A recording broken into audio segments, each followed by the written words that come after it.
¿Qué tal, chicos? ¿Cómo estamos? Muy buenas tardes. ¿Cómo están? Oli, oli. Buenas tardes nuevamente, chicos.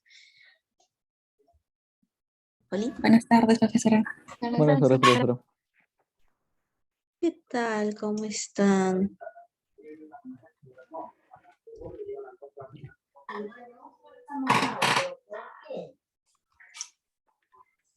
A ver. Tito, la profesora Daniela no puede ingresar. A ver, le voy a mandar su código. A ver, vamos a iniciar. ¿Dónde está Daniela? Daniela, a ver, es 870 de Daniela.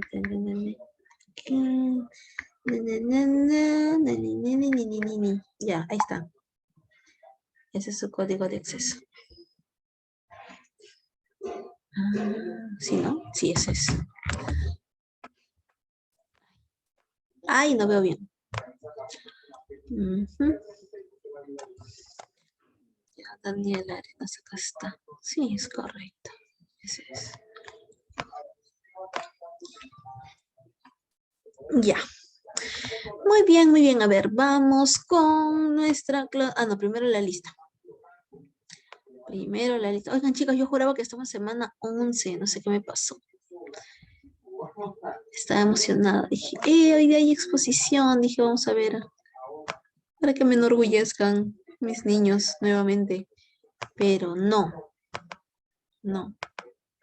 Su profesora con Alzheimer se había olvidado que no, pues, no, hoy día no toca. A ver. A ver, le envío acá. Y le envío, ¿dónde está? El Zoom. Zoom. Y de las 4:10 también. Ahí ¿dónde está? 4:10 también. Y ya está. Ay, qué boba.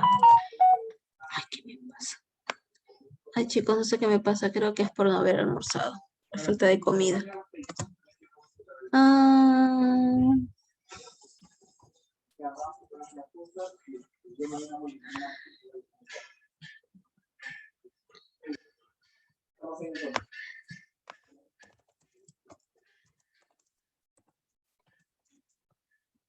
Ya, ahora sí, nuestra asistencia.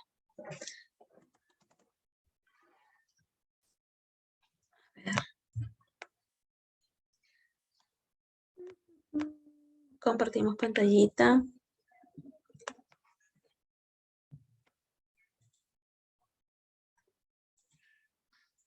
Compartimos pantallita y ya está. A ver.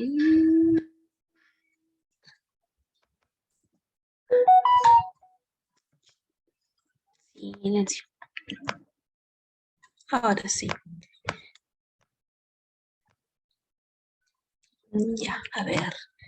Por aquí de 1. Muy bien. De 2 a 4. ¡Caracho! No puedo con todo esto. Ya está. Ahora sí.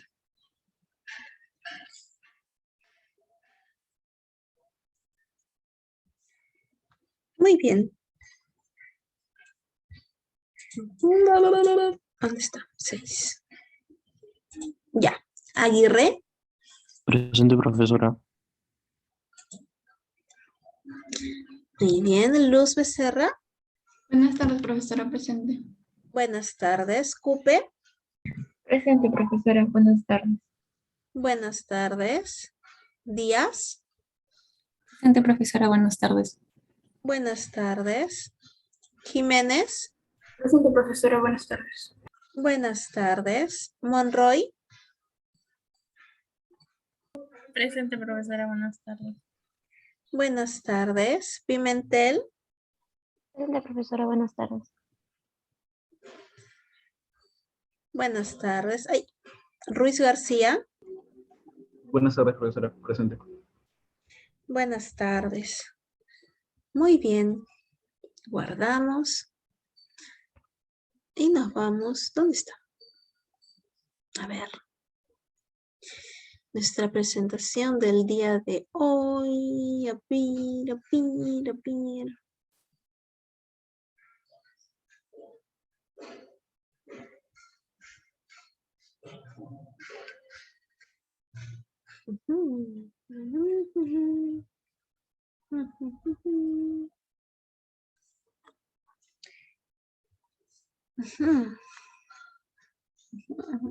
¿Dónde estaba? Yo había visto justo la que quería ver, la que quería que le expliquen. Ah, no, creo que estaba en la otra diapositiva.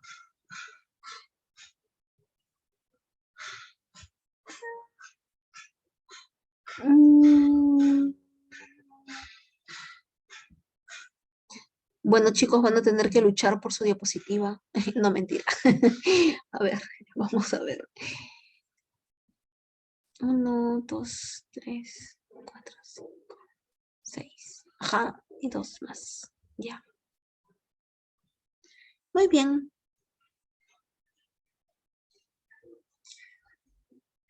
A ver, vamos a hacerlo a democracia. Manita arriba, ¿quién quiere explicar esta lámina? Ah, su nadie. Ah, ya, Sebastián. Ya, muy bien. Entonces lo ponemos en el chat. Sebastián, la diapo 23. Ya. Esta diapo, Diana. Sí, profesora. Ya. Diana Díaz explica. Bajen la manito, pues. No vale. O si no, les los voy a otorgar así, conforme vea las manitas. ¿Eh? La diapo 24. Diapo 25. María.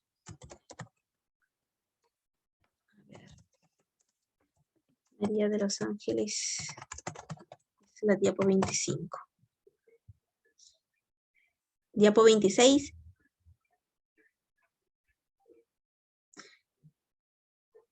Diapo 26. ¡Ah! Está fácil, miren, miren. Está fácil, ya, mi chasca, muy bien. Mi chascan la diapo 26. Ya, chicos, ustedes están escogiendo su diapo, así que se tienen que lucir, abriendo todos el libro de una vez. Diapo 27. Nicole. Muy bien. Nicole. La diapo 27. Diapo 28. Luz. Luz, la diapo 28. Muy bien. Levanten la manito. ¿A quiénes les falta? ¿A quién les falta diapositiva? Cristina Pimentel y Jorge Aguirre. Cristina. En tu caso, diapo 29, no mentira. Puede ser, ¿ah? Ya, pero no. Vamos a ver. Hay una parte, solamente hay una imagen de esto y me gustaría, Cristina, que puedas identificar qué es lo que encontramos a nivel de la zona de los ventrículos. ¿Está bien? Sí, profesora. Ya. Entonces te encargas de explicar correctamente, no completo, ¿no? La diapo 29. Toda la información que recopiles al respecto, que tú conoces, que ya hemos visto, y que encuentras en tus referencias, ¿sí? Por favor, respecto a los ventrículos. Utilizo esa imagen, ¿no, profesora? Sí. Sí, puedes usar esta imagen y otras complementarias que tú gustes. Ya, profesora. Recuerda que es tu notita, así que exponerlo bonito. Y Jorge Aguirre, ¿alguna sugerencia, Jorge? Que nos esté faltando hasta el momento. A ver.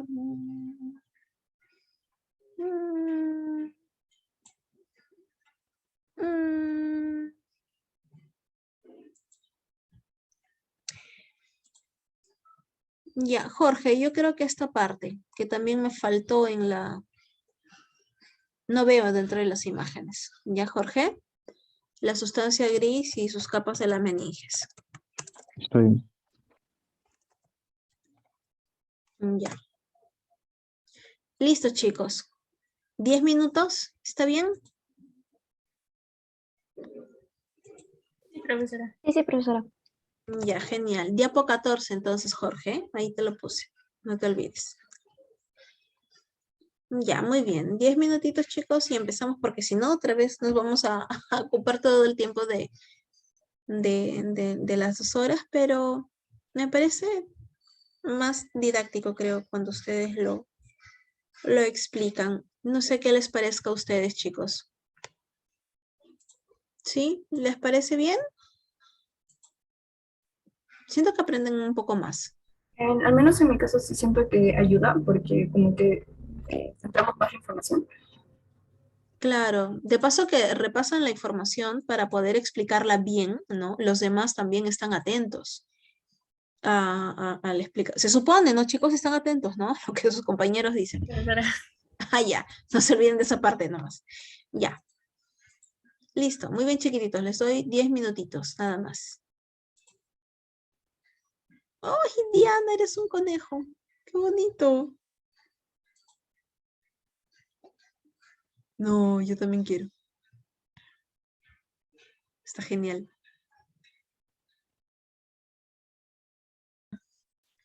Empezamos con Diana, sigue María, Luz, Michasca, excelente. Ya pueden compartir sus pantallas. Adelante, empezamos Diana. Sí, doctora. Ahorita.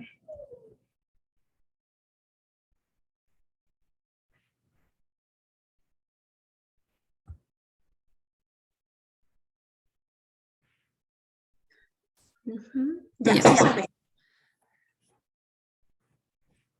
Ya, bueno, para comenzar, que está el lapicito.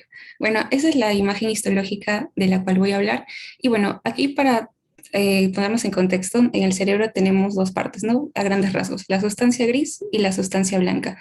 Entonces, nosotros aquí estamos en la sustancia gris. Ay. Profesora, ¿me lo cambio, creo? Me quito el conejito.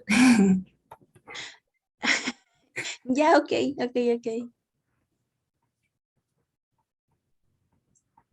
Ya. Ya, Ya. gracias.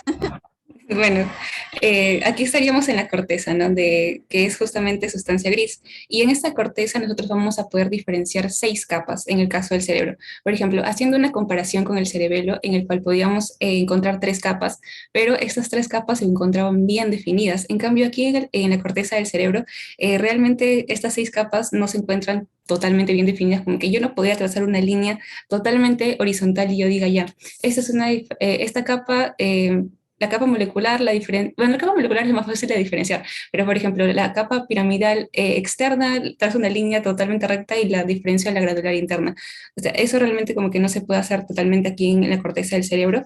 Y otra característica de estas capas, por ejemplo, de que podemos encontrarlas superpuestas. ¿Qué significa eso? Que, por ejemplo, voy a primero señalar cuáles son las capas. Son 6, como lo había mencionado. Primero estaría la capa molecular.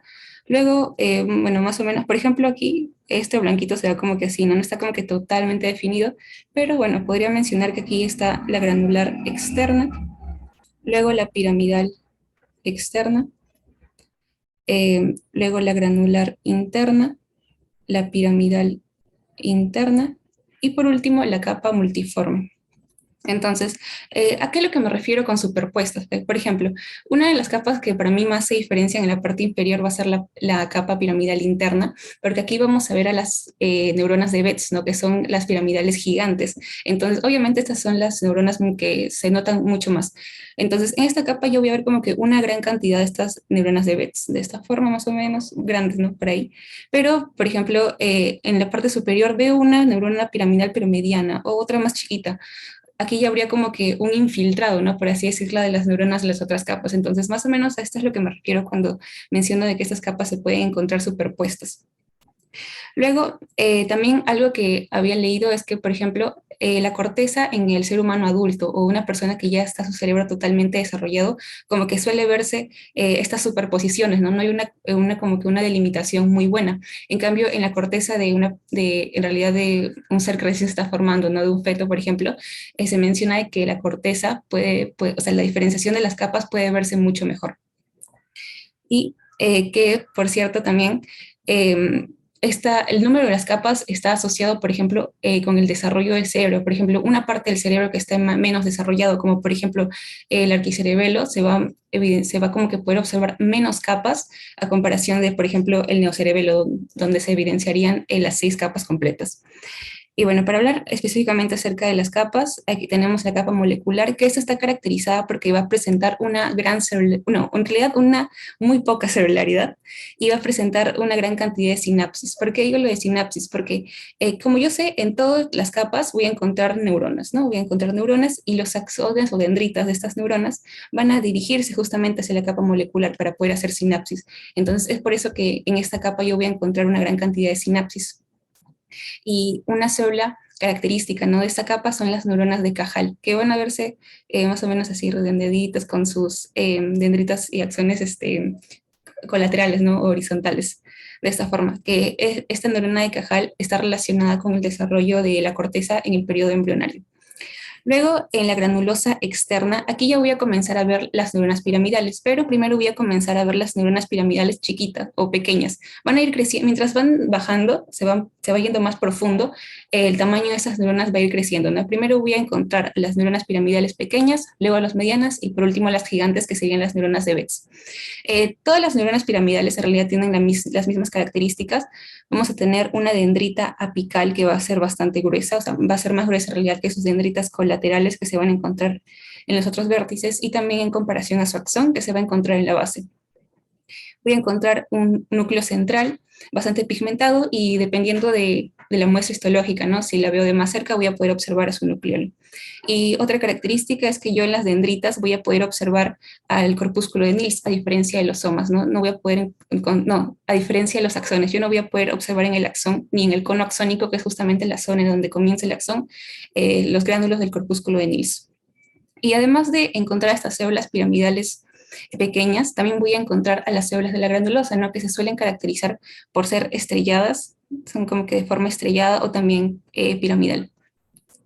Luego, en la piramidal externa, aquí voy a encontrar también las piramidales pequeñas, pero estas se van a encontrar en mayor cantidad, como que van a ir aumentando. Y una característica de estas piramidales externas, o una de sus funciones, es que van a comunicar a los giros del cerebro. Por ejemplo, en esta muestra histológica, ¿no?, que se ve como que todo el cerebro, aquí estoy observando, esto de aquí es un giro. Todas estas como que circulitos o vueltitas de aquí son giros. No, esto no.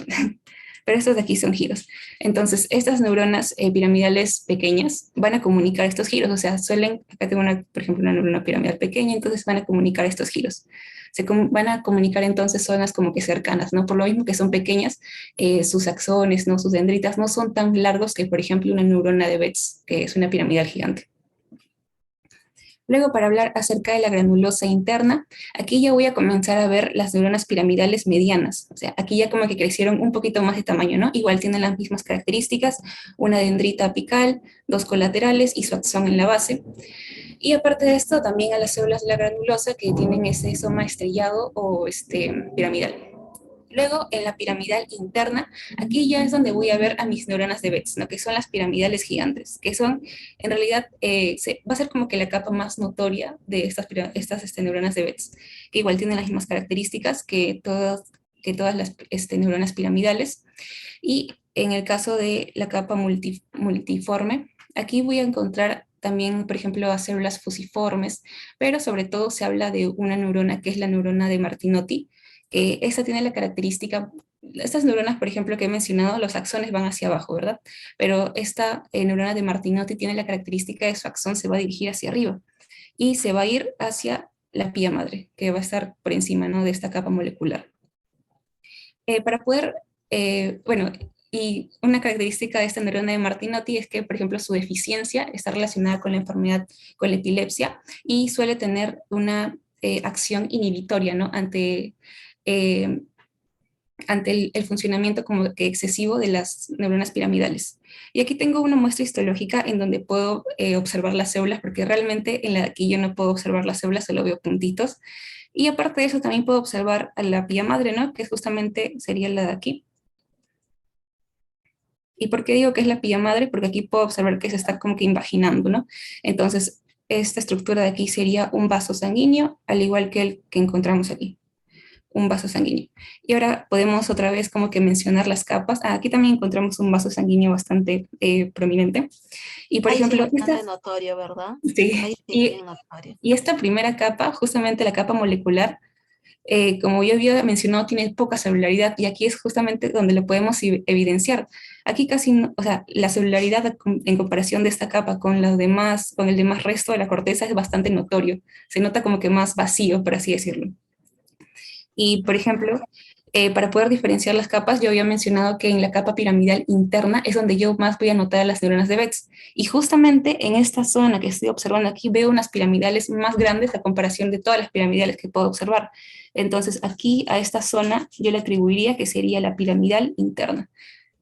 La piramidal interna, por debajo estaría la multiforme, y por aquí encima las otras tres capas, que como podemos observar, realmente es difícil definir las tres capas que se puedan encontrar en esta zona, pero aquí se estaría encontrando, a ver, para atreverme a definir tal vez por esta parte, podría Esta encontrarse, parte le toca, ahí justo le toca a uno de tus compañeros así, pero esta es otra y para imagen. su descripción. Ajá. No, sí, pero esa imagen que has encontrado está muy, muy bonita, muy, muy Sí, interesante, Diana. ¿Tienes algún aporte, hija? Discúlpame para el día de hoy. así, Antes que te gane el tiempo, sí, porque ya... sí, una última cosita que quería mencionar era esta imagen que aquí podemos observar como que las espinas de las dendritas, ¿no? Que estaría relacionado con la excitación. Aquí como que vemos espinitas, estos ocultitos son las Sí, sí espinitas. se ve. Ujú. Sí, sí tengo mi parte profesora. A ver.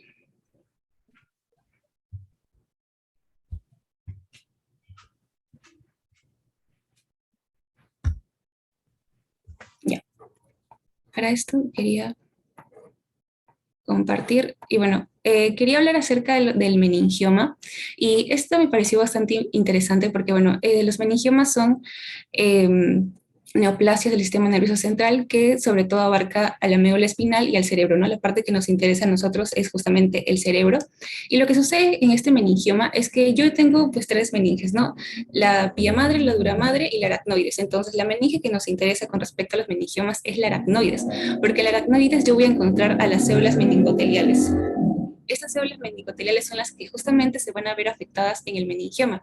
Y unos autores, por ejemplo, mencionan de que sobre todo la parte que se va a ver afectada son las granulaciones o vellosidades aracnoideas, ¿no? Que es justamente, normalmente llegan a protruir, ¿no? La dura madre y también para llegar hacia otras venas, pero estas pueden llegar a protruir de manera patológica y afectar justamente la dura madre y generar justo estos meningiomas, ¿no? Que posteriormente al crecer el tamaño, por ejemplo, estaría aumentando la presión intracraneal, ¿no? Lo cual desencadenaría como que toda la clínica de la enfermedad. Y aquí en estas imágenes histológicas, por ejemplo, lo que sucede aquí, ¿no? Con respecto a estos meningiomas, específicamente estas células meningoteliales, es que van a empezar a formar como que unos remolinos, que es justamente lo que estamos observando aquí. O sea, estas células meningoteliales tienen como que la característica de ser fusiformes, que es justamente como las que estoy encerrando aquí. Bueno, y se presenta un citoplasma eosinófilo, ¿no? Están formando como remolinos. Y aparte de eso, no solamente voy a encontrar estos remolinos con respecto a estas células justamente que se ubican en el aracnoides, sino que también voy a encontrar otras estructuras conocidas como cuerpos de Samona, que son estos de aquí, que son conocidos como anillos. Como podemos observar, o sea, parece que es un pequeño anillito, como que rodeando algo compacto, ¿no? Había leído que era como que una calcificación lo que se encontraba en el interior. Y bueno, estos remolinos también son conocidos como vertilicios meningoteliales. Y no sé si se puede... Ya, quería, por ejemplo, aquí, no sé, no sé. Aquí realmente intenté buscar como que en el lugar de cerebro, pero las muestras de aquí de la historia llegada en cerebro no se muestran a las meninges, pero como había mencionado, ocurre tanto en la médula espinal, ¿no? Entonces me fui a un corte de médula espinal y aquí para diferenciar, aquí se encuentra la pia madre, ¿no? Que se está imaginando, el especie aracnoideo y aquí está nuestra aracnoides, que yo puedo observar aquí a mis células endoteliales, que son justamente esas que se encuentran medio fusiformes, y como puedo observar, aquí yo no encuentro ningún remolino, ¿no? O sea, ninguna estructura como que haciendo como que forma de remolino, ¿no? Claro, Ninguna no en forma está de ahí anillo. la histopatología. Claro, aquí está todo correcto, por así decirlo. En cambio, en estas Homogéneo. imágenes, sí, en cambio en estas imágenes que he mostrado, justo sí se encuentran o sí se evidencian esas estructuras. Muy bien, Diana. Muy bien, hija. Muy interesante la parte histológica. Y antes de continuar con María, les comparto sus notitas porque creo que la semana pasada no había llegado a compartirles sus notitas. Ya aquí está de la semana número 9, ya por si acaso, porque ya teníamos ya compañía, ¿no? Entonces, esto ya es entre nosotros.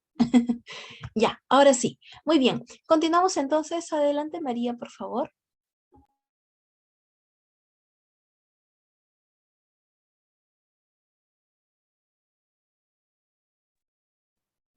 Ya, ya, profesora. Bueno, a mí me tocaba escribir esta imagen. Sería prácticamente lo que mi compañera anteriormente dijo, solamente que aquí tenemos otro tipo de corte histológico, donde podemos observar, por ejemplo, en primer lugar en esquita, que lo he señalado, disculpe, podemos observar lo que vendría a ser la pía madre.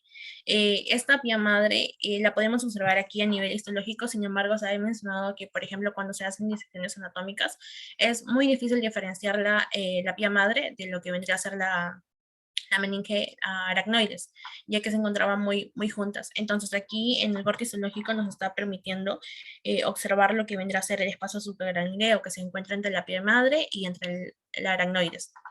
Y bueno, para ese espacio subaracnoideo va a discurrir lo que vendría a ser el líquido encefalorraquídeo, ¿no? Y bueno, ya para continuar con las capas que nos muestra esta imagen, como mencionó mi compañera anteriormente, era como que un poco difícil de limitar, ¿no? Por ejemplo, yo he tratado de más o menos delimitarlas, pero no es tan exacto. En primer lugar tenemos la capa molecular, que bueno, es la que se puede diferenciar fácilmente. Y bueno, esta capa molecular se iba a caracterizar justamente por tener como que un tono más claro, y esto indicaba que que había muy poca celularidad, ¿no? Pero también había como que, a pesar de que haya muy poca celularidad, iba a haber una gran cantidad de sinapsis, ya que a esas iban a llegar los axones, y los axones que venían de, por ejemplo, otras células que se encuentran en las capas corticales más profundas, como, por ejemplo, las que se encuentran en la pirámide interna. Y bueno, las células que se encuentran aquí iban a ser las denominadas células de Cajal, que bueno, característicamente estas se iban a hacer de una forma más o menos fusiforme. Y bueno, mencionaban también que el eje de su soma iba a ser paralelo a la superficie en la que se encontraba. Y también mencionaban que, por ejemplo, las dendritas que iban a salir de la parte más distal de esta célula se iban a como que ramificar poco a poco, ¿no? Y también el axón iba a ser también característico de que sea paralelo a la superficie. Y aparte de las células de Cajal, podemos encontrar también lo que podrían hacer las células de la glía y también algunos vasos sanguíneos. Y bueno, ya pasando a la siguiente capa, que era, bueno, es la granular externa. Bueno, esta se iba a caracterizar porque haya mayor celularidad a comparación de la molecular. Y iban a ver, por ejemplo, lo que son las células estrelladas, que estas iban a encontrar densamente apretadas, ¿no?, en esta capa. Y también podemos encontrar lo que vendrán a ser las células piramidales, pero las que son pequeñas. Y estas iban a comunicar también con diferentes capas, que no iban a llegar a la corteza más profunda, sino que se iban a quedar, por ejemplo, en cortezas superficiales, ya que al ser pequeñas, sus acciones como que no llegaban. Y bueno, también se mencionaban que habían, como es la capa granular externa, se mencionaba que iban a haber las células granulares, que bueno, en estas iban a tener, en su morfología, eran como que tenían su soma de manera poligonal y también tenían varias dendritas que iban a ser ramificadas. Y mencionaban que iban a haber de dos tipos, las que son las espinosas y las lisas. Las espinosas, bueno, como su mismo nombre lo dice, ¿no? Tienen dendritas que se caracterizan por ser espinosas, y así fisiológicamente la función que tenían esas era que iban a formar sinapsis de carácter glutamatérgico, si no me equivoco, donde el neurotransmisor iba a ser el glutamato.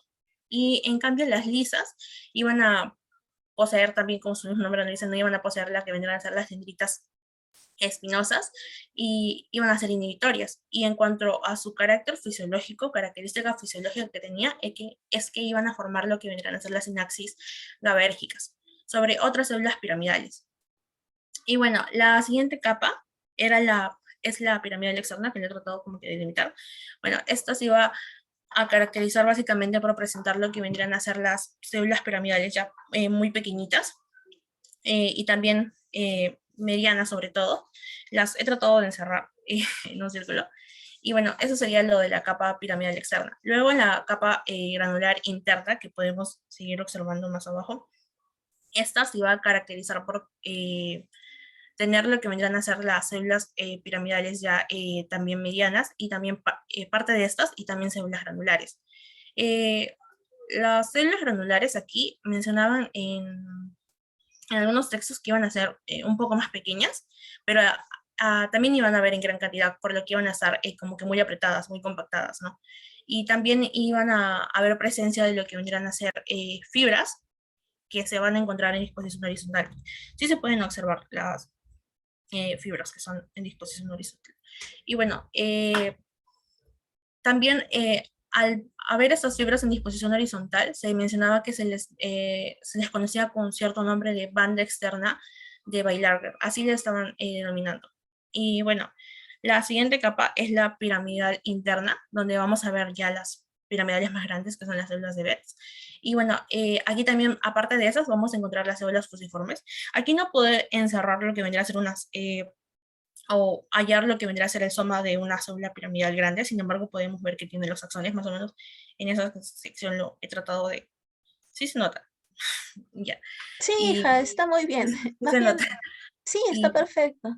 y bueno, aquí yo no he logrado como que delimitar la capa multiforme porque no se logra ver, pero esta también encontrábamos células piramidales, pero ya no tenían una forma como que tan piramidal, sino triangulares, ¿no? Y también iba a ser como que de carácter, o bueno, su morfología iba a estar como que más o menos ovoideas y también un poco redondeadas. Y bueno, eso sería todo para la imagen. Ahora, profesora, también trajo una parte, ¿lo puedo mencionar? Tu aporte, sí, claro, adelante, María. Ya bueno, estos son varios como que recortes de imágenes histológicas, pero lo que yo había leído era sobre un reporte de caso donde se hablaba sobre lo que vendría a ser una fase primaria progresiva, pero lo característico de este caso es que lo habían relacionado como que este tipo de fase primaria progresiva iba a estar eh, relacionado, lo habían puesto como que era alteración de lo que vendría a ser la enfermedad del Alzheimer normal, y ya que también se habían detectado lo que vendría a ser hay algunas características histológicas de la enfermedad del Alzheimer. Y bueno, ya para empezar, lo que vendría a ser la fase primera progresiva mencionaban que era una demencia frontotemporal, pero también iba a presentar lo que vendría a ser la degeneración corticobasal. Pero en ese reporte de caso, como les mencioné, se tenía características histopatológicas del Alzheimer y también se observaron lo que vendrían a ser los famosos cuerpos de Lewy. Ya, entonces, el paciente era un paciente varón de 69 años, por lo que también se discutió mucho de que era más propenso o evidentemente tuviera la enfermedad del Alzheimer, solamente que no se le había diagnosticado y lo cual era muy raro. Y bueno, se vio que los trastornos que presentaba el paciente tenían 4 años de evolución y no había tenido la atención necesaria. Y su caso no pudo ser tratado porque pasaron 2 años y entonces la condición, a la clínica que presentaba el paciente, como por ejemplo afectaciones neuropsicológicas, habían empeorado. Y entonces a los 2 años que pasó, eh, después de la primera atención que tuvo, a los 2 años falleció. Y entonces ahí recién se pudieron tomar como que características histopatológicas mediante una necropsia. Y ahí fue donde se sacaron las siguientes imágenes. Por ejemplo, en la primera imagen no se observa, no, sí se observa. Ya, ahí se estarían observando lo que vendrían a ser los cuerpos de Lewy en la sustancia negra. Y estos cuerpos de Lewy iban a estar muy vistos en lo que vendría a ser la enfermedad del Parkinson, por lo que también estaban relacionando mucho esta enfermedad, ¿no? Y en las siguientes imágenes también se vuelven a ver lo que vendrían a ser los cuerpos de Lewy, que era como que el depósito excesivo de la alfa-sinucleína, como lo menciona ahí. Y bueno, y en las siguientes imágenes ya se veía lo que vendría a ser la relación con la enfermedad del Alzheimer, que eran más que todo estas placas amiloides que se observan. Y estas placas amiloides, bueno, aquí se observan en diferente tamaño, en diferentes aumentos, y estas placas amiloides ya estaban relacionadas, ¿no?, a lo que vendría a ser la enfermedad del Alzheimer, y Y bueno, estas se formaban, ¿por qué? Porque iba a haber una ruptura alterada de la proteína precursora del amiloide. Y entonces esta proteína iba a ser como que, eh,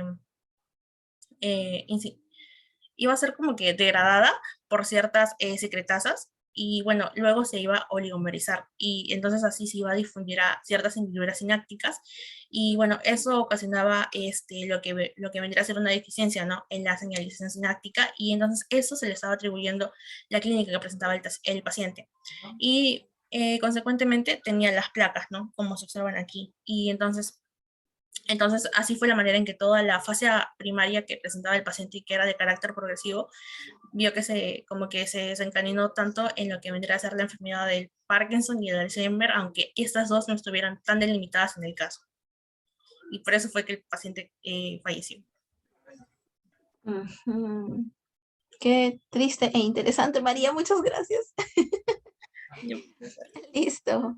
Muy bien. Adelante, por favor, Luz. Luz María, ¿sí? Sí, doctora.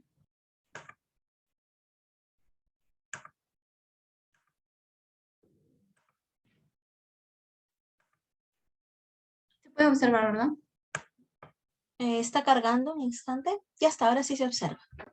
Bien, a mí me tocó explicar esta imagen. Básicamente acá lo que vamos a observar es la sustancia blanca del encéfalo. Como sabemos, a diferencia de la sustancia blanca en la médula espinal que se ubica hacia la parte externa, en el cerebro lo vamos a ubicar la sustancia blanca en la parte interna, o sea, subcortical.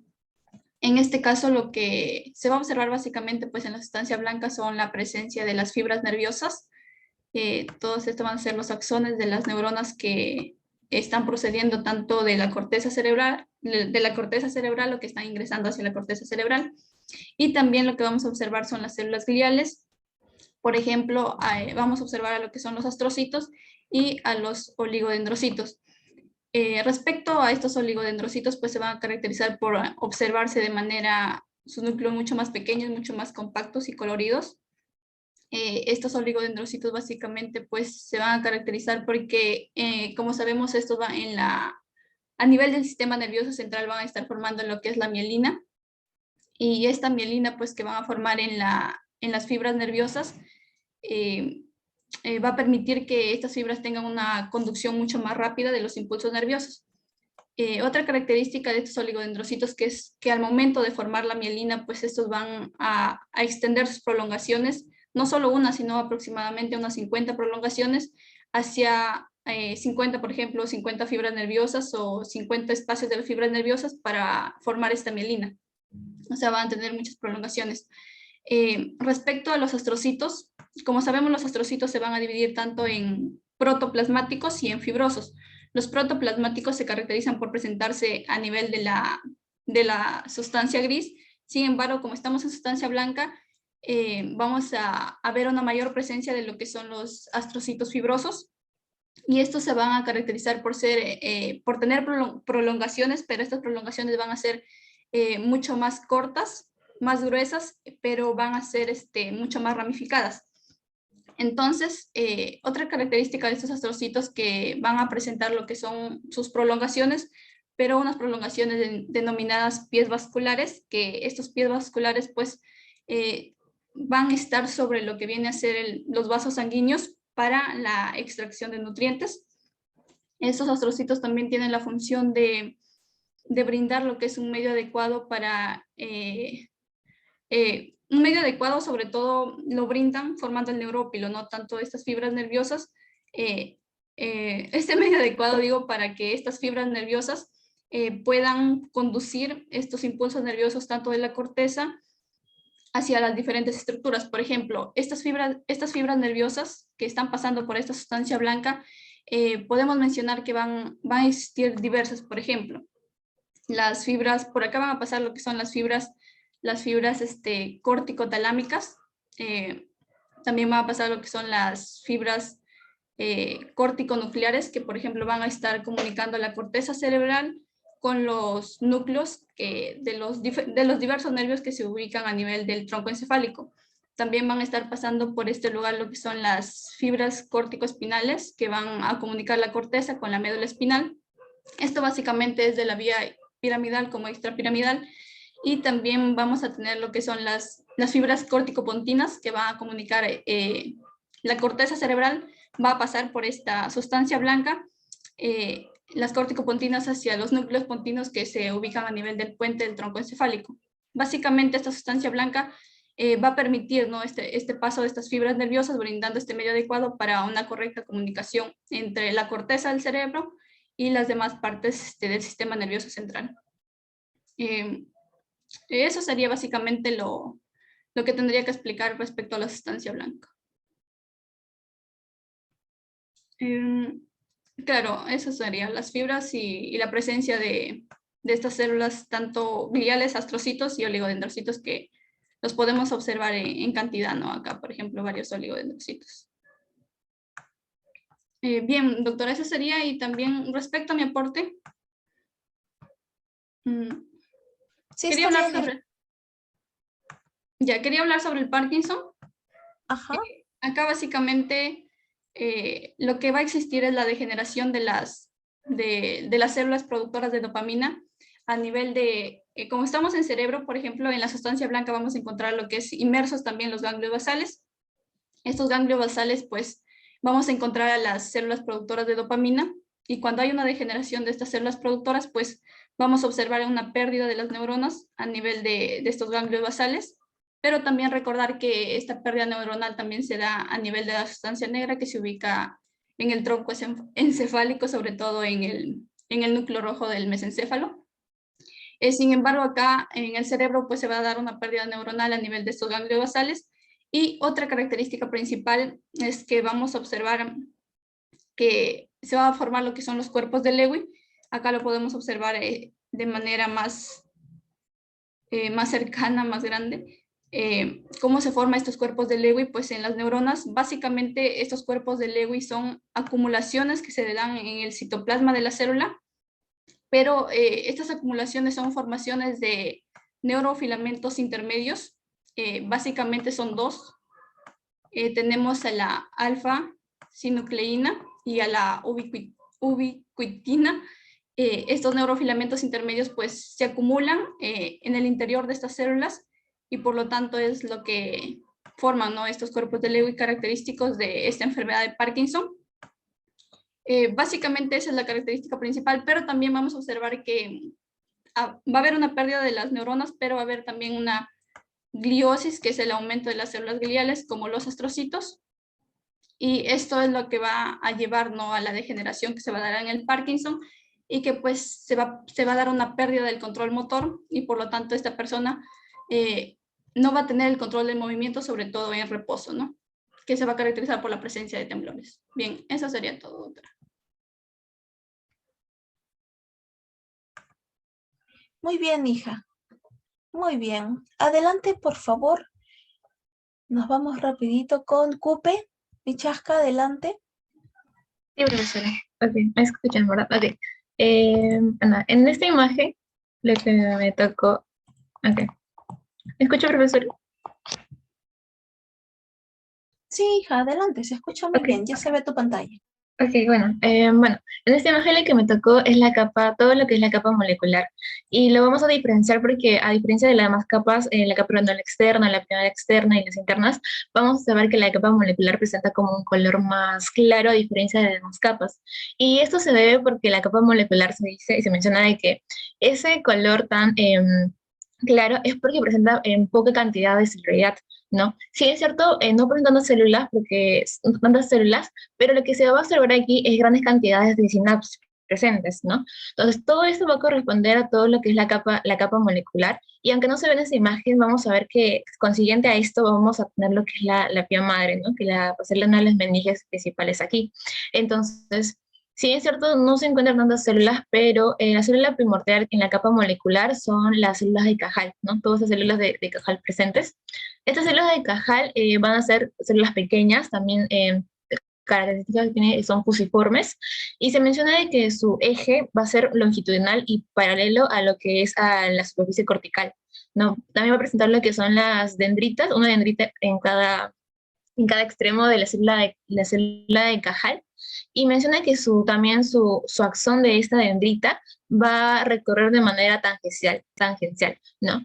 El motivo de que esta parte de la capa molecular, ¿no? Que aparte también está vascularizada con células de la glía, es porque dice que es tanta sinapsis, es que las células presentes aquí en toda la capa, por ejemplo, una de las cuales es las células piramidales, ¿no? Que hacen que llegan lo que son sus dendritas hasta la capa molecular, y junto con las células de Cajal se mencionan que hacen contacto y hacen contacto sináptico con las células piramidales, ¿no? Y también se menciona que también, por ende, es una de las capas donde genera mayor cantidad de sinapsis, pero en la cantidad de células es poca, ya que la única célula primordial que vamos a observar en esta imagen o en esta capa son las células de Cajal.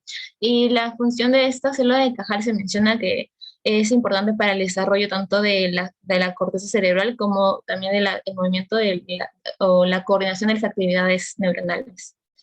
Y quería seguir ya con lo que es mi aporte sobre lo que es la enfermedad de Hutchinson. Esto vamos a definirlo como una enfermedad neurodegenerativa que va a afectar tanto a lo que son al estriado como a los movimientos cognitivos y psiquiátricos.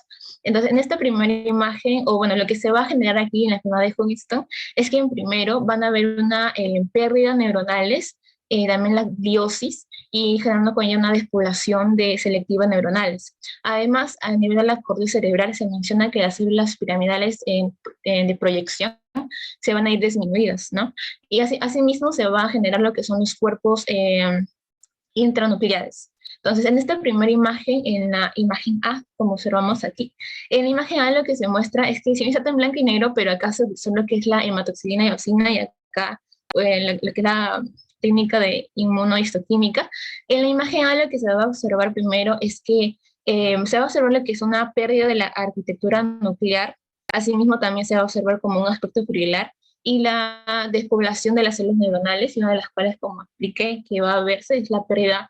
Si bien es cierto, va a ser en menor cantidades, son las células piramidales en proyección. Y en la imagen B, lo que vamos a observar son los astrocitos presentes, pero van a ser astrocitos hipertróficos. En esta imagen, tanto la A y la B muestran un corte a nivel cortical de la corteza cerebral, y acá a nivel caudal. Lo que observamos en la imagen A son los cuerpos o las inclusiones intranucleares. Esos son de mayor tamaño, a diferencia de la B, que son de menor tamaño. Y en la célula que vamos a observar es más que todo las neuronas, pero del estriado, pero con una muestra de inmunoreactividad. A diferencia de la B, que son las neuritas tróficas del corte cerebral, pero sí van a ser intensamente reactivos, ¿no? Estas imágenes ya presentan lo que es la enfermedad de Huntington ya más avanzado. Y finalmente terminamos con esa imagen, que es una inmunoreacción. Exactamente era un tipo de prueba de túnel. Mencionaba más que todo estas células ya finales, como la diferenciación de la apoptosis generando esta enfermedad. Y menciona, con esta tabla, ella iba a relacionarla de que el grado de esta enfermedad iba a ser el grado 4, ya que mencionaba de que iba a haber una gran cantidad de pérdida neuronal también, así como las pérdidas de las piramidales, de las células piramidales en proyección. Y bueno, eso sería todo, profesor. Ajá. Muy bien, muy interesante caso. Muchas gracias, mi chasca. Continuamos con Cristina. Sí, profesora. Atentos todos, por favor, ¿sí?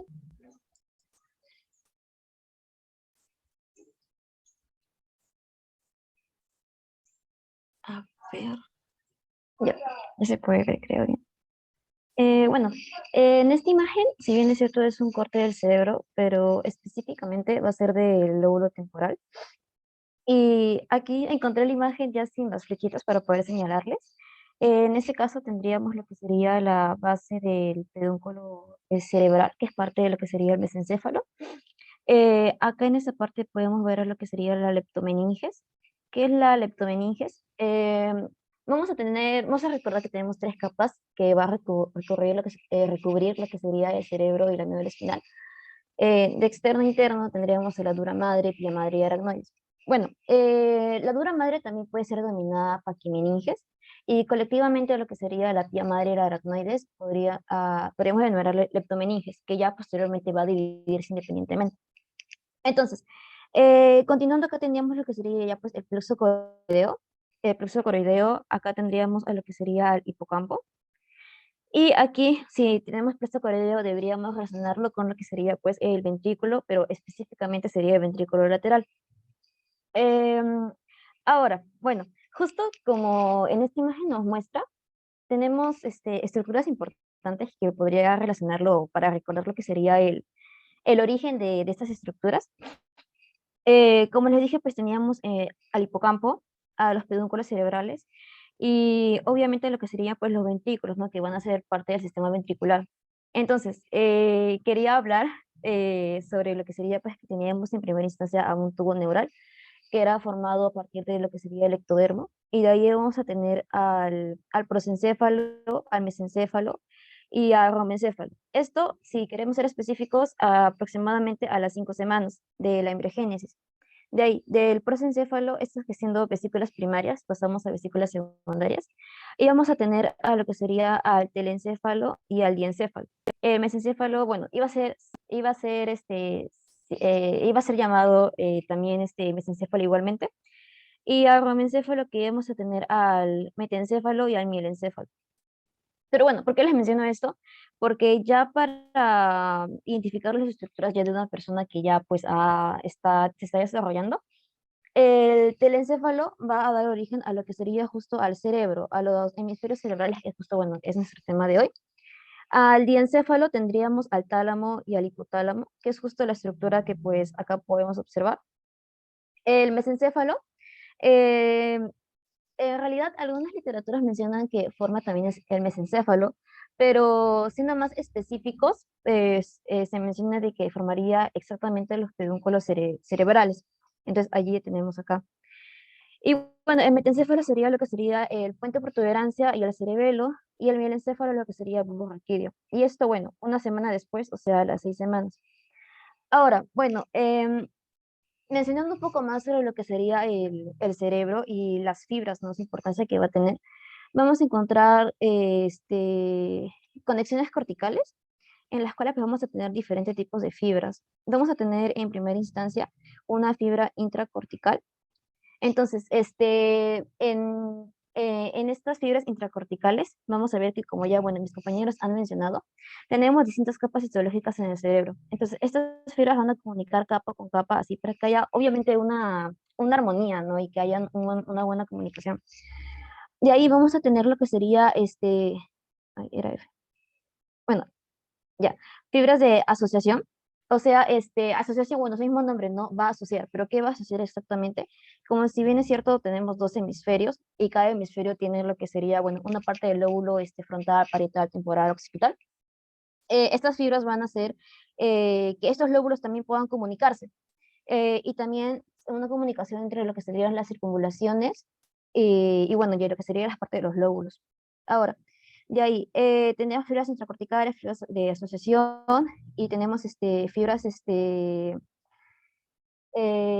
comisurales. Las fibras comisurales, pues bueno, si acá vimos de que pues por un lado un hemisferio se conecta entre sí, vamos a tener que también entre los dos hemisferios también se van a poder conectar. Entonces, estas fibras también van a ayudar a conectar lo que sería hemisferio con hemisferio, y esto es mediante regiones que sean similares. Y ahí vamos a tener lo que serían las fibras de proyección, en el cual pues justo su mismo nombre como que nos da una idea, ¿no? Proyección que va a ir de un lado a otro. Entonces, de este lado, pues, haciendo un dibujo así rapidito, teníamos, por ejemplo, el cerebro, y aquí lo que sería, pues, ay, ya. Cerebelo, puente, bulbo y mesencéfalo. Entonces, estas fibras, pues, van a ir desde lo que sería el tronco encefálico hasta lo que sería la corteza cerebral. Ahora, ya habiendo tocado este tema, ¿por qué en esta imagen nos muestran a lo que sería la leptomeninges, que ya les mencioné de que se iba a separar en lo que sería pia madre y aracnoides? Como justo, si es que lo vemos como si fuera un caminito, podríamos ver de que acá ya nos damos con lo que sería el plexo coroideo. El plexo coroideo, como bueno, ya hemos repetido bastantes veces, el plexo coroideo pues va a formar lo que sería el líquido cefalorraquídeo de un 80 a 90%, ya que el otro porcentaje restante va a estar formado por lo que serían las células ependimarias. Este plexo coroideo, y justo estando en lo que sería el ventrículo lateral, vamos a encontrarlo acá justo en esta imagen, podemos ver lo que sería el ventrículo lateral. Vamos a encontrarlo, por ejemplo, el plexo coroideo. Ay, no, ¿cómo está? Ya, el plexo coroideo, por ejemplo, vamos a suponer que esté así. Entonces, va a estar realmente en todas las partes lo que sería el ventrículo lateral, pero como vemos, va a haber una ausencia de plexo coroideo en lo que sería su cuerno posterior. Y va a haber justo un conglomerado de lo que sería en el atrio.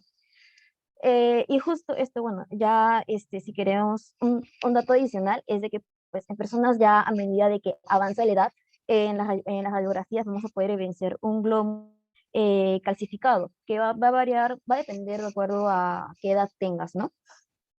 Entonces, aquí también, justo acá, si bien es cierto, en la imagen de, bueno, de práctica no nos señalan exactamente, pero en esta parte más o menos, justo en el atlas del cual fue sacado esta imagen, que lo encontré, nos menciona que sería la fisura coroidea. Entonces, justo también en esta imagen les traje lo que sería, ¿qué sería la fisura coroidea, no? Vamos a tener en primer lugar que justo aquí no sé si se nota, que también podrían ser vasos sanguíneos. Entonces, ¿por qué nos dan todos estos elementos?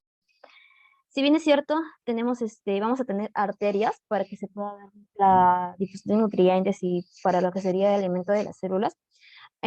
Vamos a ver cómo se forma realmente el plexo coroideo. Entonces, vamos a tener acá las arterias, y si queremos ser más específicos, ya que estamos hablando del ventrículo lateral, serían la irradiación al ventrículo lateral, sería la arteria coroidea inferior, y que es rama de la arteria carótida interna, y la arteria coroidea posterolateral. Pero bueno, en esta imagen tenemos una arteria, y que pues justo en esta parte señalan lo que sería el tejido conjuntivo, pero exactamente lo que es la pía madre, ya que les había dicho que la leptomeninges iba a dividirse en pía madre y en aracnoides. Entonces, acá tenemos ya lo que sería el epéndimo, lo que sería la capa de células cúbicas, y vamos a ver cómo en esta parte, en esta segunda imagen, esta arteria va a imaginarse. Entonces, y acá tenemos, seríamos en donde lo que tendría el epéndimo, y ya lo que sería el conjunto de pía madre con epéndimo, ya podríamos llamarlo tela coroidea. Y justo en esta parte, que acá está, la parte en la cual pues la arteria se va a imaginar, ya va a ser llamada fisura coroidea. Y obviamente ya el conjunto esta sería una vellosidad, y el conjunto de vellosidades ya sería todo el plexo coroideo. Pero bueno, entonces, ahora siguiendo con esto, esta es la misma imagen, pero a mayor tamaño, que también la encontré allí. Y aquí justo podemos evidenciar lo que serían pues las células del conducto ependimario y el plexo coroideo con más detalles. Y justo los vasos coroideos que les estaba mencionando, que estaban acá presentes, para la formación de lo que sería el plexo coroideo, ¿no? Y la producción del líquido cefalorraquídeo. Y acá justo también nos señalan a la leptomeninges. Bueno, ahora, un dato importante que encontré es de que si bien es cierto, en un feto o un niño, estas células, células del epéndimo podrían presentar cilios, pero a medida de que pues la persona va creciendo en un adulto, si es que se le hace un corte, pues ya no vamos a encontrar en realidad gran cantidad de cilios. Y en esta imagen pues podemos notar la diferencia. Y bueno, ya que esta otra imagen sigue siendo la misma imagen, pero a mayores aumentos. Y acá lo mencionan a estas células como que estuvieran, bueno, eso está en portugués, en realidad quiere decir patrones adoquines. Adoquines es como que si fueran ladrillos. Y en realidad, si es que lo vemos de esta forma, como que sí, no pueden tener esa disposición de que están como que justo en su lugar, allí donde deberían estar como que ordenadas, organizadas, por así decirlo. Y bueno, y esta es una técnica de inmunohistoquímica en la cual pues podemos ver la diferencia de que en esta técnica Esto es parte de lo que sería pues el plexo coroideo, o sea, las células coroideas no van a tener tanta afinidad para esta técnica, a diferencia de lo que sería el epénimo, que vemos que sí está más coloreado. Y bueno, eso es lo que podría mencionar. Y ahora pues con mi aporte, yo había leído en UpToDate sobre características clínicas y diagnóstico de enfermedad de leptomeningia por tumores sólidos. Bueno, ya les había mencionado las diferentes capas de las meninges y que podrían existir células tumorales que, o sea, proliferen gracias a lo que sea el líquido cefalorraquídeo. Hablando fisiopatológicamente, ¿cómo es que estas células tumorales podrían llegar a una zona tan recóndita, ¿no?, del cerebro? Esto podría ser gracias a justo lo que les había mencionado, tiene bastante relación con la imagen, de que la primera causa más común es que existía una diseminación hematógena debido a los vasos aracnoideos que ya les había mencionado. La segunda es que podrían llegar por el parénquima cerebral. Eh, y, y bueno, entonces todo esto podría dar afectaciones clínicas, obviamente. Entonces, ¿qué pasa? ¿Por qué esta enfermedad leptomeningia? Ahí mencionaban de que tiene que ser, tenemos que diferenciarla de lo que sería, por ejemplo, un tumor en lo que sería una dura madre paquimeningia, ya de que aquí va a haber, ¿cómo decirlo? Tenemos que tener mayor atención acá en la leptomeningia, ya de que vamos a presentar lo que sería el espacio subaracnoideo. Entonces, este tumor iba a tener justo ese espacio, ¿no? O sea, todo ese camino para poder proliferar y hacer metástasis. Entonces, en esta imagen, bueno, acá, comenzando con la imagen macroscópica, aquí se utilizó una tinción para poder evidenciar a las células tumorales que estaban en lo que sería el espacio subaracnoideo en todas las convexidades que puede tener el cerebro. Y en esta imagen histológica, en esta lámina histológica, vemos acá que pues estas células van a invadir lo que sería justo el espacio de Wirch-Robin.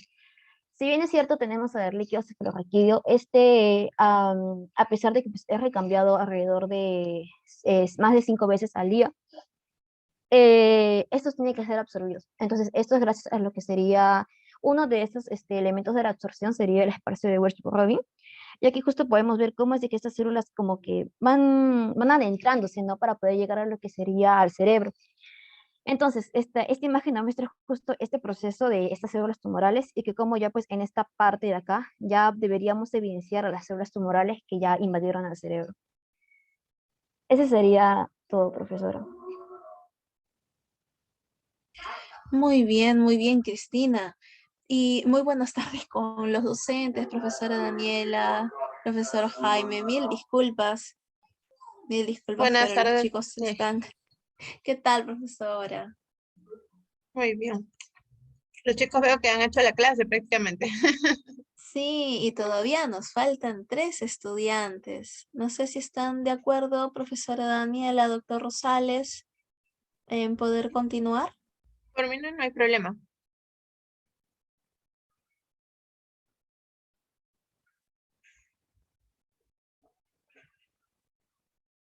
Sí, ya seguramente en un minutito regresa el doctor Rosales. Sí, todos están atentos, ¿no, chicos?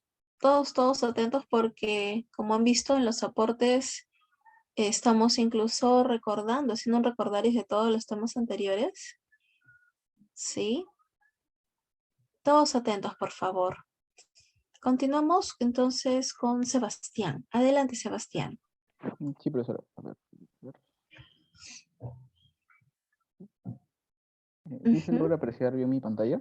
Sí, ya se ve bien, Sebastián. Perfecto. Justo, bueno, ya mis compañeros han expuesto la parte microscópica, la parte histológica, y justo a mí me ha tocado exponer esta lámina, este corte histológico, pero desde una vista un poco más macroscópica, ¿no? En el cual, pues justamente podemos observar a los 2 hemisferios cerebrales, ¿no? Formados tanto por una corteza y una médula. Ahora recordar que, por ejemplo, en esta imagen que está acá, la parte de la izquierda, que está pintada de amarillito, vendría a ser la parte de la médula, ¿no? La médula cerebral, que vendría a ser constituida por la sustancia blanca. Mientras que en el lado izquierdo, la parte pintadita de amarillo, todo esto, vendría a ser la parte de la corteza, ¿no? La parte de la sustancia gris. Entonces, aparte de eso, vemos que la parte de la corteza envuelve a todos los hemisferios cerebrales y forma tanto los lóbulos, las fisuras, y los surcos que podemos encontrar en el cerebro, ¿no? Ahora, conectando a estas dos estructuras, conectando esos dos hemisferios cerebrales, se va a encontrar esta estructura de aquí del medio, el cuerpo calloso, ¿no? Y bueno, mencionando un poco, recordando un poco las funciones, un poco de cada hemisferio, el hemisferio derecho del cerebro se relacionaba más con el control del hemicuerpo izquierdo, mientras que para el hemisferio izquierdo iba a ser todo lo contrario, ¿no? Se iba a relacionar con el hemicuerpo derecho. Aparte, también el hemisferio izquierdo iba a estar relacionado con la parte un poco más cognitiva, por decirlo así, ¿no? La parte del análisis, el razonamiento, la parte de la resolución, por ejemplo, de problemas matemáticos, las deducciones, entre otros, ¿no? Mientras que la parte del hemisferio derecho se iba a relacionar un poco más con la expresión verbal, la orientación espacial, la conducta emocional, la intuición y parte también de las habilidades, por así decirlo, artísticas, ¿no? Eso es en una vista si lo vemos desde los hemisferios, pero desde una constitución un poco más externa podemos también encontrar que el cerebro forma la parte de los lóbulos, ¿no? Un lóbulo frontal, un lóbulo, lóbulos temporales, parietal y el occipital, ¿no? Y ahora, también en esta imagen nos muestra, o bueno, sirve para poder observar la parte de aquí del medio, que es justamente la parte de los ventrículos. Aquí nos muestran los ventrículos laterales, ese es un corte coronal. Esa es la parte de los ventrículos laterales y este es el tercer ventrículo, ¿no? Y esta estructura que está uniendo a los ventrículos laterales con el tercer ventrículo vendrían a ser los agujeros interventriculares, ¿no? Tengo una imagen más adelante, se las voy a mostrar. Y que, bueno, aparte de eso, ¿qué más podemos mencionar? Creo que no externamente me faltó mencionar, esa es la parte de la cisura interhemisférica, ¿no? La parte de los pedúnculos cerebrales. Y bueno, también en las imágenes que les había traído, justamente al hablar de los plexos corideos me permitió poder de repente traer estas imágenes y recordar un poco más, ¿no? sobre esto. En la parte de los ventrículos nosotros sabemos que van a ser 4, 2 laterales, un tercero y un cuarto ventrículo. Ahora, esa es la figurita, por ejemplo. A mí me gusta llamar al caballito de mar con su casquito, ¿no? Tiene esa forma para mí. Y bueno, nos permite justamente visualizar eso, ¿no? La formación, el origen de la síntesis, la formación del líquido cefalorraquídeo en un 80%, 80-85%, se va a dar o va a iniciar justamente en la parte de los ventrículos laterales, ¿no? El líquido cefalorraquídeo va a pasar a través de los agujeros interventriculares y van a drenar en la parte del tercer ventrículo. Y el tercer ventrículo se va a comunicar con el cuarto ventrículo por medio del agujero antes llamado acueducto de Silvio, ahora acueducto cerebral o acueducto mesencefálico, y ese cuarto ventrículo se iba a comunicar con el espacio subaracnoideo, en el que se encontraba justamente entre la aracnoides, la meninge aracnoides y la pía madre, por medio de los agujeros laterales y el agujero central, ¿no? Y también con la parte central, el conducto central de la médula espinal, el conducto ependimario, por medio del óvex, ¿no? Entonces, estos ventrículos, en especial el ventrículo lateral, por ejemplo, recordar que tiene varias partes, ¿no? Tiene un asta frontal, tiene un cuerpo, un asta temporal, un asta occipital y un atrio. La parte del atrio es la que va a tener una mayor densidad, una mayor concentración de lo que es el plexo coroideo, que va a recibir ramas justamente de las arterias coroideas, tanto posterolateral como anterior, y este asta anterior se va a relacionar con la rodilla de esa estructura que está pintada de verde, que vendría a ser el cuerpo calloso, ¿no? El cual ya mencionamos que conecta justamente los dos hemisferios cerebrales. Este cuerpo calloso va a presentar partes también.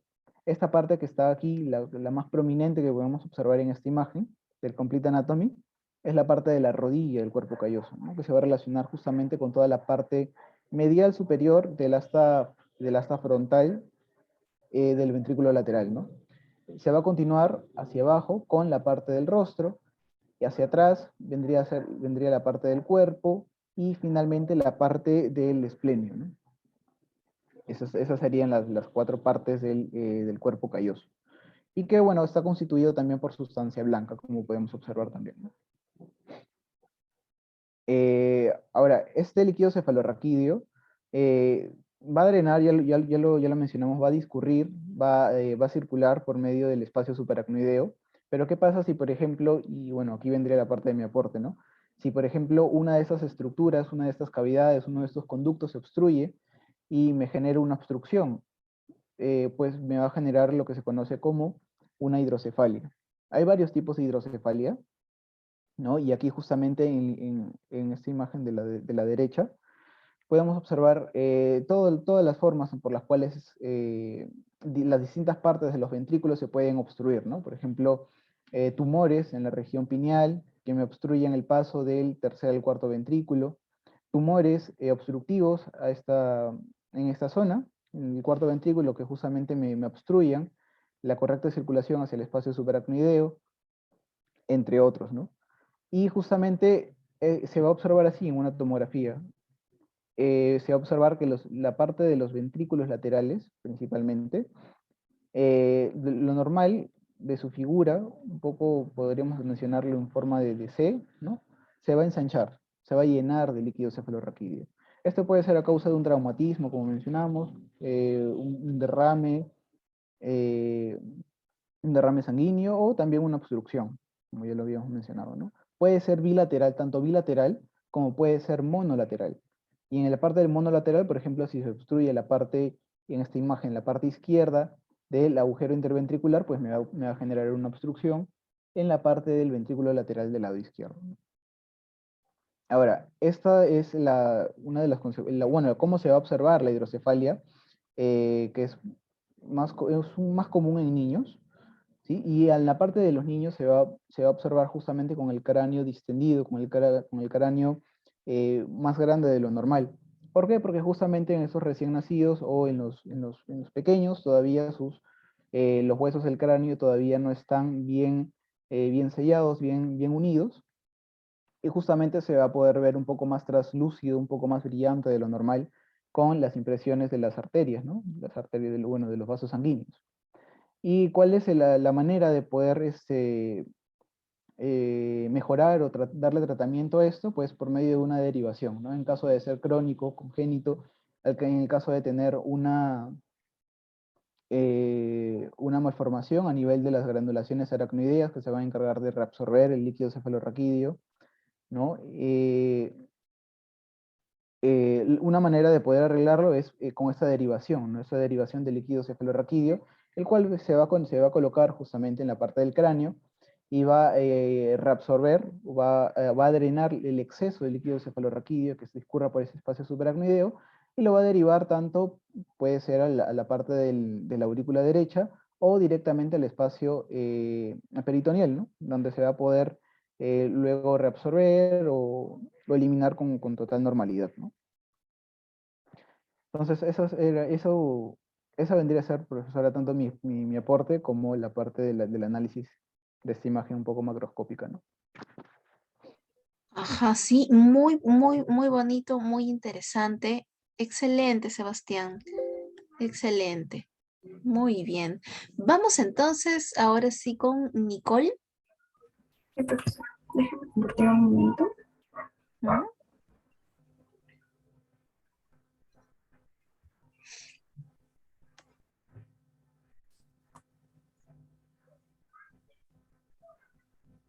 Sebastián, discúlpame, ¿de qué plataforma sacaste esas imágenes?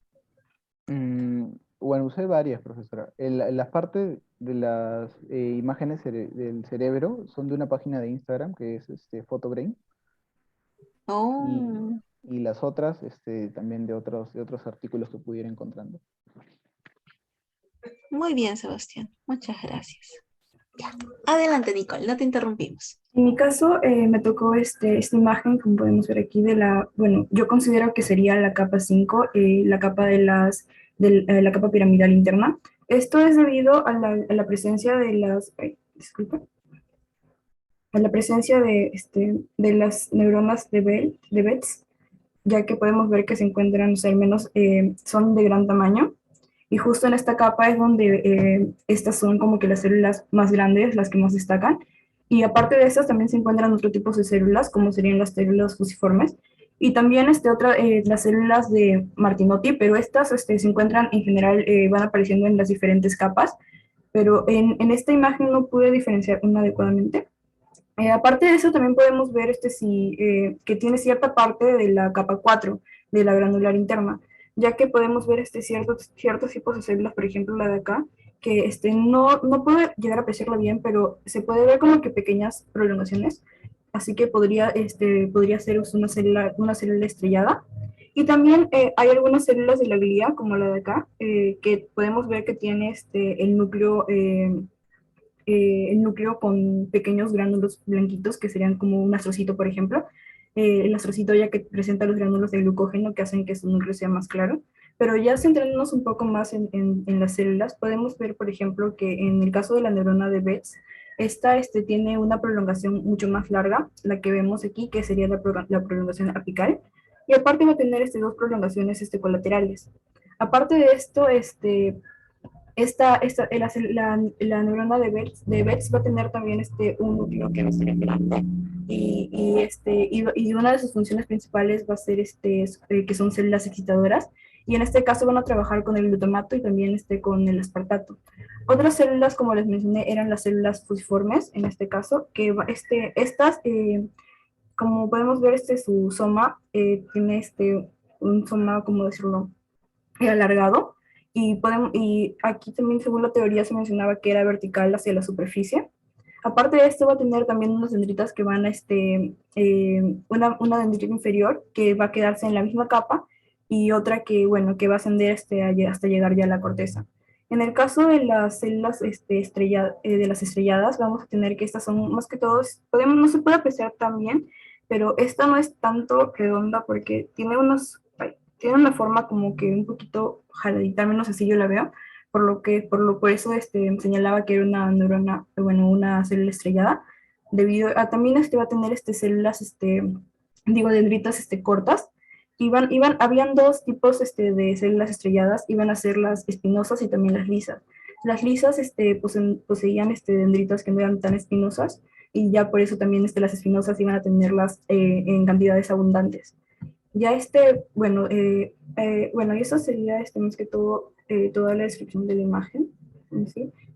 Ya se mencionó también anteriormente. En sí, lo que sería rescatar nomás sería la presencia de las células, de todas las células de las neuronas de Betz o neuronas piramidales grandes.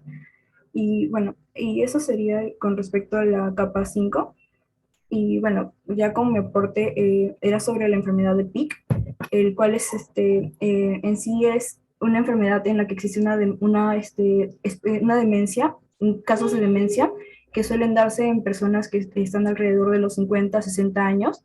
Y bueno, esta se va a caracterizar más que todo por cambios en la conducta, cambios muy graves, por así decirlo. Van a haber diferentes lesiones en las cuales podemos ver que se van a atrofiar algunos lóbulos. Los lóbulos frontales son los que se atrofian o sea, más temprano en el transcurso de la enfermedad. Y aparte, también se pueden ver algunas alteraciones en los lóbulos temporales. También en el tema ya microscópico, las áreas corticales se encuentran comprometidas y van a mostrar diferentes degeneraciones, una pérdida neuronal, bueno, que se va a apreciar como, ahí en las imágenes, un ratito les voy a explicar. También se va a caracterizar por la presencia de los cuerpos de Pick, de esto va a venir el nombre de la enfermedad de Pick, que van a ser estas inclusiones neuronales citoplasmáticas, que van a tener una forma redondeada y son pálidas, un poco al menos en las coloraciones claras. Por ejemplo, aquí en la imagen 1 de la imagen superior izquierda, podemos ver que hay un corte transversal del cerebro donde van a haber atrofias en los lóbulos temporal y también dilataciones ventriculares. En el caso de la figura B, como podemos ver, se está señalando a una neurona que va a contener al cuerpo de Pick. Esta es una, bueno, de hematocilina eosina, y aquí podemos ver el interior de la neurona, cómo está el cuerpo de Pick pálido. En el caso de la imagen C, por ejemplo, vamos a tener las imágenes, o sea, los cuerpos de Pick, bueno, en esas dos tensiones más que todo, ¿no? debido a que son tinciones de plata, se explicaba que era más apreciable, estas se iban a teñir más fuerte y se iban a apreciar más claro, al menos en los cuerpos neuronales, como podemos ver pequeños, las incrustaciones de los cuerpos de Pitt dentro de los somos neuronales, como por ejemplo en esta flecha que está señalándole y aquí. Bueno, y eso sería todo. muy bien, hija, muy interesante. Y por último, nos vamos con Jorge. Adelante, Jorge.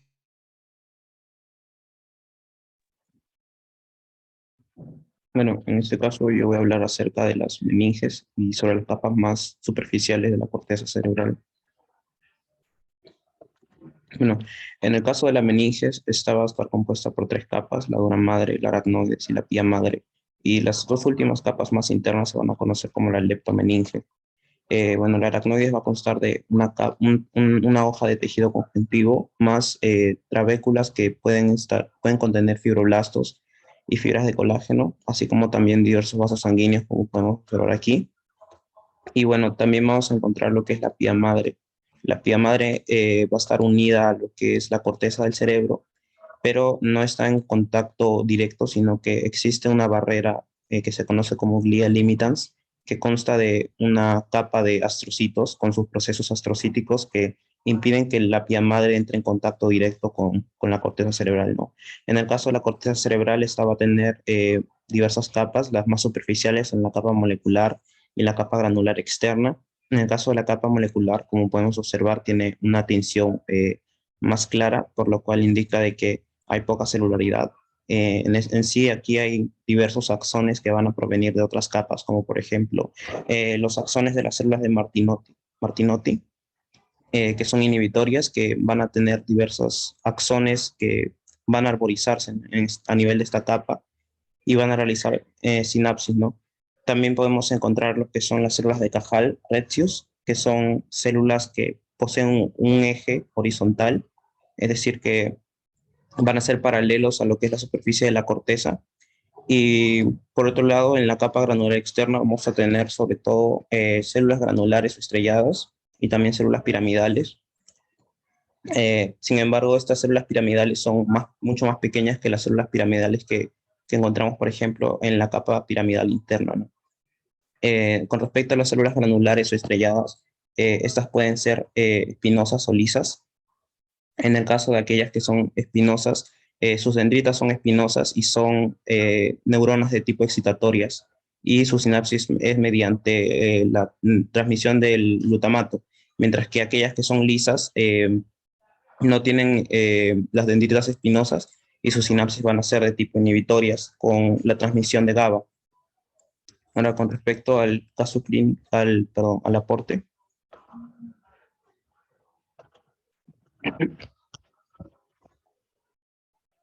Bueno, con respecto al aporte, iba a hablar acerca de la meningitis de tipo bacteriana. Esta meningitis de tipo bacteriana puede ser causado por distintos agentes, como por ejemplo la Streptococcus pneumoniae o la Neisseria meningitidis. En este caso, estos patógenos van a ingresar al organismo mediante lo que es el epitelio de la nasofaringe, y pueden ingresar luego de entrar en contacto con la nasofaringe al torrente sanguíneo, y posteriormente pueden atravesar lo que es la barrera hematoencefálica, o la brain blood barrier, y eso va a ser mediante transitosis.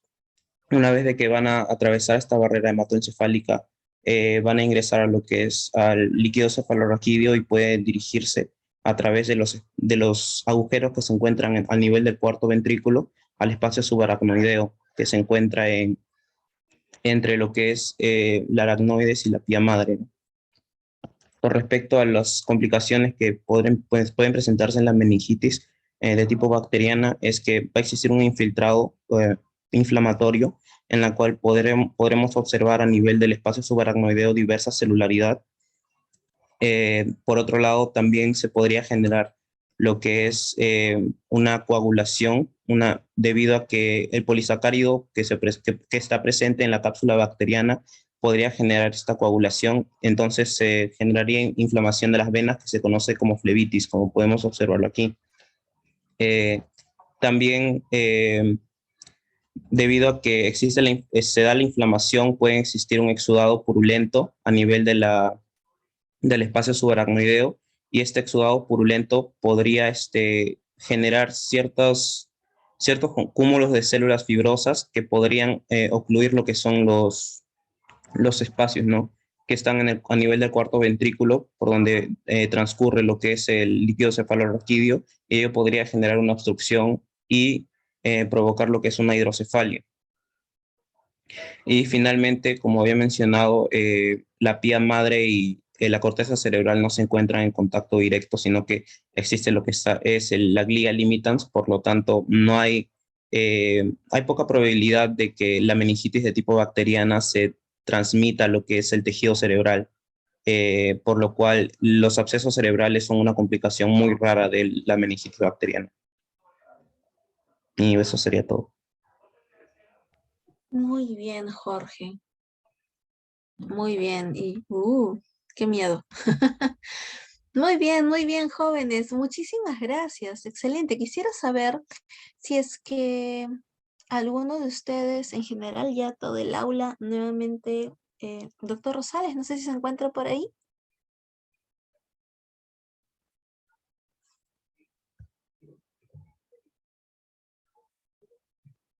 Sí, creo que no. Doctora Daniela. Sí, doctora, ya que aquí estoy. Sí, doctora, ¿qué tal? ¿Algún comentario, alguna acotación adicional para hacer? Me parece que no, que está bastante completo lo que han revisado los chicos. Sí, ¿verdad? Sí, de igual Sí. manera, a mí también me parece bastante completo lo que han mencionado. Jóvenes, quisiera saber, por favor, si tienen alguna duda respecto a nuestro tema del día de hoy. Como han visto, todas las imágenes prácticamente se han visto aquí en pantalla. ¿Sí? ¿No? ¿Ninguna? Sí, se nos ha ido el tiempo con las participaciones. Si tuvieran alguna duda, alguna consulta, de todas maneras, la siguiente semana lo podemos ver. Recuerden que la siguiente semana toca exposición. Quizás si por AOV tenemos alguna duda, consulta, los primeros 10 minutitos de clase lo podemos ver independientemente en nuestros grupos. ¿Sí? ¿Le parece, doctora Daniela, si es que hubiese alguna Sí, consulta? yo creo que está muy bien. Si quedara alguna consulta, lo utilizamos en vamos a resolver la siguiente clase. Ya. Muchas gracias. Perfecto, chicos. Si no tienen ustedes tampoco ninguna otra duda, ninguna otra consulta, gracias a todos por su atención. Gracias por su participación. De igual manera, cuídense mucho y nos estamos viendo la siguiente semana. Muy buenas tardes, doctora Daniela, doctor Rosales. Gracias, chicos. Gracias, doctora Jackie. Cuídense hasta la próxima semana. Nos vemos. Chao, chao.